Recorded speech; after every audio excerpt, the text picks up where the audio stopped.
ሀናም ፈቃደኛ ሆና ለሰላም ደም ሰጠችው። አሁንም ግን ሰላም መንቃት አልቻለችም። ግን መጨረሻ ላይ ድጋሚም ስጫት መዳን ካለብሽ ሰላምን ልጄን ማዳን አለብሽ እና እኔ አንቺ እንደፈለግሽኝ ግን ልጄን አድኝልኝ አለቻት። ግን ደግሞ በጣም ያሳዝናል። ሜላት ያደረገችው ነገር የደሃ ህይወት ምንም ቁም ነገር እንደሌለ ነው ያሰበችው። የኔ ልጅ ብቻ አድኝልኝ እኔ በገንዘብ እገዛሻለሁ ነው እና በትርፍ በብላሽ አይደለም በገንዘብ ነው ደምሽን ምገዛው። ለአባትሽ ደግሞ የፈለግሽውን አደርግለታለሁ። አንቺ እንኳን የሆነ ነገር ብትሆኚ እኔ የአባትሽን ኃላፊነት ወስዳለሁ፣ አሳክማለሁ ነው ያለችው። እንግዲህ ሀና በጣም ነው የተሰማት። ተጨንቃ ነበረ፣ አልቅሳ ነበረ። አባቱ ጋር ደውላ አባቴ ናፍቀኸኛል ብላ በጣም ነው ያለቀሰችው። ምክንያቱም ሀና የሀና አባት አልሀና መኖር አይችልም። ለዛ ነው ግን እሷ የመሰላት ብር ብቻ ድሀ የሚገዛ መስሏት ነበረ። አይደለም እና በጣም ነው የሚያሳዝነው። ቢሆንም ግን ምናሴ በጣም አዝኖበታል። እናቴ እንደዚህ በማድረግሽ በጣም ነው አፈርኩብሽ። እናቴ መሆንሽ ራሱ አፍሬብሻለሁ። እንዴት ሀና ገለሽ ልጅሽን እንድትኖር ትፈልጋለሽ? ከሆነ በቃ ለሰላም ከመጣ ሰላም መሞቱ ይሻላል። ሀና ድና ሀና ሞታ ሰላም ደግሞ የሀና ሬሳ ላይ ቆማ ከምትሄድ ሀና ራሱ ብትሞት ይመርጣሉ አለ። ግን በጣም ይወዳታል እኮ እህቷ። ቢሆንም ግን አንድ ሰው ገሎ አንድ ሰው ማኖር ጥሩ አይደለም እና ይሄ ትክክል አይደለም። መጀመሪያ የምትችለው ነገር አድርጋለች። ዶክተርም ደግሞ አይሆንም ሀና ድጋሜ ደም ከሰጠችው ትሞታለች።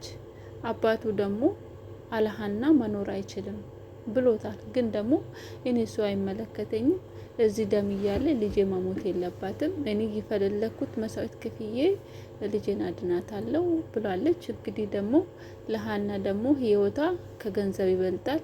ግን ደግሞ ማይላት ገንዘብ ስላላት ብቻ ሁሉንም ነገር ማድረግ የምትችል መስሏት ነበረ።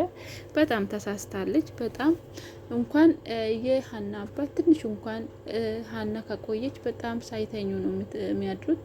2 ቀን ቤት ሳታድር ሆስፒታል ነው ያደረችው።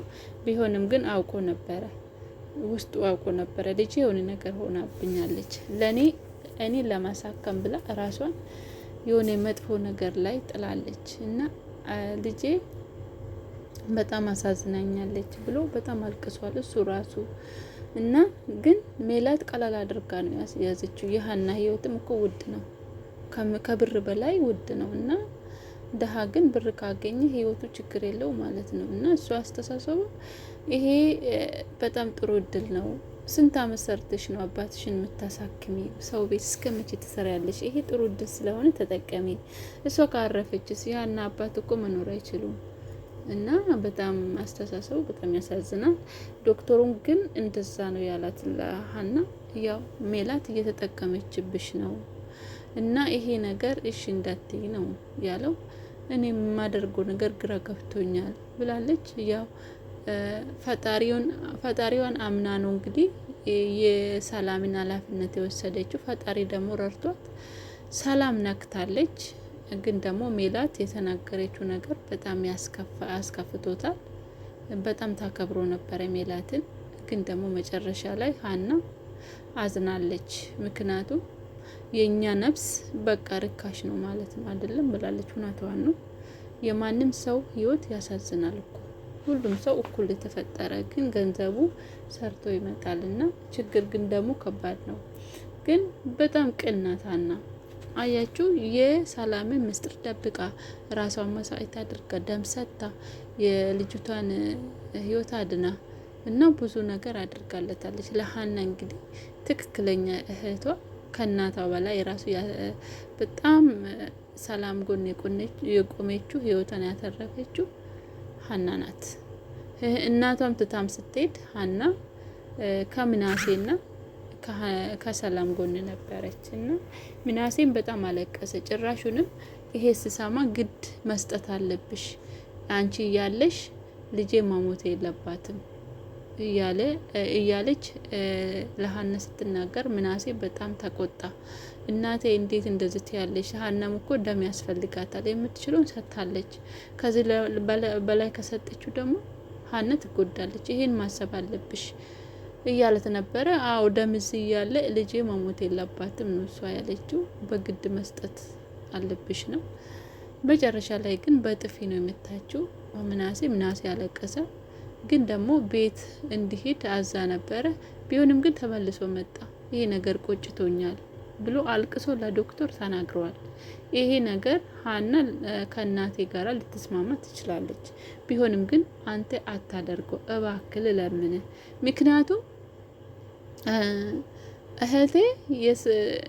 እህቴ ራሷ ቆማ የሰው ሬሳ ላይ ቆማ ከምትል ብትሞት ይሻላታል ነው። እውነት ነው። በእሷ ምክንያት አንድ ሰው ህይወቱን አጥቶ እሷ ደግሞ ደስተኛ ሆነ አትኖርም። ግን እናቷ ያሰበችው በቃ ልጄ ብቻ ትኖርልኝ፣ ሌላ እኔ የራስሽ ጉዳይ ብላለች እኮ እኔ አገባኝም ብላለች። የሚገርም እኮ ነው።